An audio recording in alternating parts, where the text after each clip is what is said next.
Close President Trump has announced he will break with decades of U.S. foreign policy and move the U.S. Embassy in Israel from Tel Aviv to Jerusalem. The move has already stirred up a polarized response.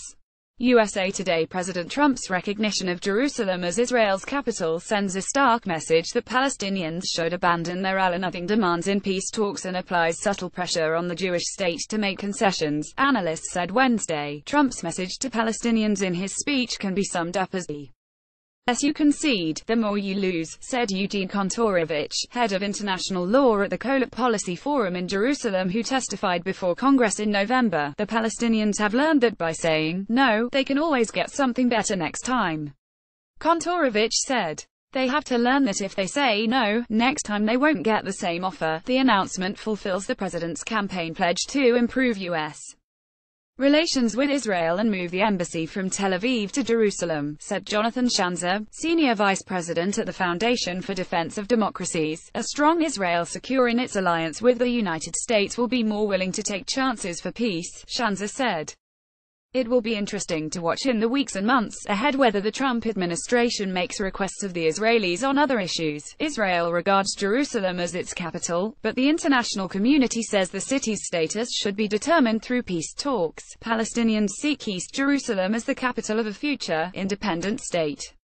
Israel captured East Jerusalem in 1967 and later annexed it. Palestinians strongly rejected the president's move, saying it shows the U.S. sides with Israel and can no longer play the role of peace broker. It's over, said Mustafa Barghouti, a member of the Palestine Liberation Organization's Central Council. Trump's announcement aborted his peace process before it was born. Palestinians will fight back by seeking support from the United Nations, the International Criminal Court and other world bodies to isolate and weaken Israel, Barghouti said. If Trump wanted to be fair to both sides, he would have said the Palestinians should have their capital in East Jerusalem as well, he said. Saudis are also condemning Trump's decision, the Kingdom of Saudi Arabia's royal court said in a statement Wednesday. The government of the Kingdom of Saudi Arabia had previously warned of the serious consequences of such an irresponsible and unwarranted step, the statement said. The kingdom expresses its denunciation and deep regret that the administration has taken this step, as it represents a great bias against the historic and permanent rights of the Palestinian people in Jerusalem.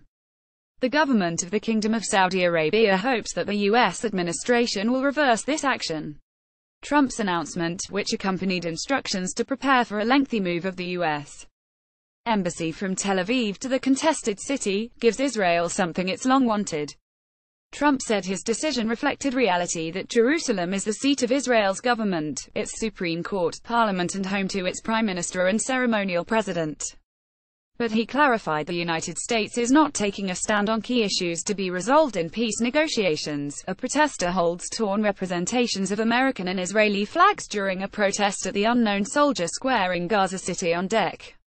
6, 2017, photo Adel Hanna, app. We are not taking a position of any final status issues, including the specific boundaries of the Israeli sovereignty in Jerusalem or the resolution of contested borders, Trump said. He also said the U.S. would support establishing a separate Palestinian state if agreed to by both sides. Trump named his son-in-law and advisor Jared Kushner to work on peace between the Israelis and Palestinians, with a mandate to find new solutions to a problem that has confounded U.S. presidents for decades. Few details have been publicly released about their progress, despite numerous wars, terrorism attacks and violent uprisings. Successive peace negotiations have failed, often followed by more violence. In addition, Israel built more settlements in East Jerusalem and the West Bank, and erected a security barrier that cuts across land Palestinians want for a future nation. Barghouti scoffed at the notion that Israeli leaders will see Trump's action on Jerusalem as a signal to make concessions. More Trump declares Jerusalem as Israel's capital, breaking with decades of U.S.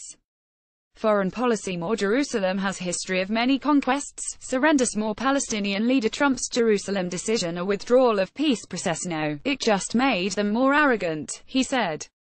Now they feel they have a full green light from the President of the United States to do what they want. But the Palestinians will launch pressure of their own, without turning to violence, he said. We will accomplish the recognition of Palestine as an occupied state and struggle as long as it takes to get freedom from the Israeli occupation. Times will change. Israeli Prime Minister Benjamin Netanyahu delivers a speech on Dec. 6, 2017, during a diplomatic conference focused on Israel's security and economic ties with countries globally, in Jerusalem. Photo Menachem Kahana, up Getty Images. Kontorovich said the White House will not be locked into past negotiations that fail to produce peace. The new approach is to send the message that the Palestinians should not assume that Israel's last offer will always be the floor, a minimum for the next round of negotiations. Kontorovich said, "The narrative for the Palestinians is time is not on your side." Reader, share this story https://usat.ly2af4xjm